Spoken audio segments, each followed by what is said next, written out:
वालेकुम दोस्तों, मैं हूं अफजाल और हाजिर हूं एक नई वीडियो के साथ। दोस्तों, आज मैं आपसे दुनिया का सबसे खूबसूरत दारुल हुकूमत इस्लामाबाद में बनी फैसल मस्जिद की कुछ शॉर्ट इन्फॉर्मेशन आपसे शेयर करूंगा। ये खूबसूरत मस्जिद, जिसका नाम फैसल मस्जिद है, ये खूबसूरत मस्जिद सऊदी शाह फैसल अब्दुल मजीद ने बनवाई और 1976 में बाकायदा आज़म खान की रहनुमाई में इसका इफ्तिताह किया गया। 13 साल की भरपूर मेहनत के बाद ऐसी मस्जिद मंजर आम पर आई जिसने इस्लामाबाद की खूबसूरती को चार चांद लगा दिए।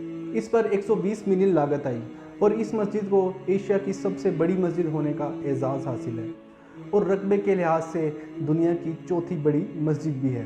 मस्जिद के अंदरूनी हाल में बैक एक वक्त में 1 लाख नमाजी नमाज अदा कर सकते हैं और जबकि मस्जिद के बाहर वाले हिस्से में 2 लाख लोग नमाज अदा कर सकते हैं। फैसल मस्जिद को अजीम और खूबसूरत बनाने के लिए एक अजीम आर्किटेक्चर मुकाबला कायम किया गया था, जिसमें कुल 17 ममालिक ने हिस्सा लिया और इस मुकाबले के दौरान 34 मुख्तलिफ़ किस्म के खूबसूरत डिज़ाइन सामने आए।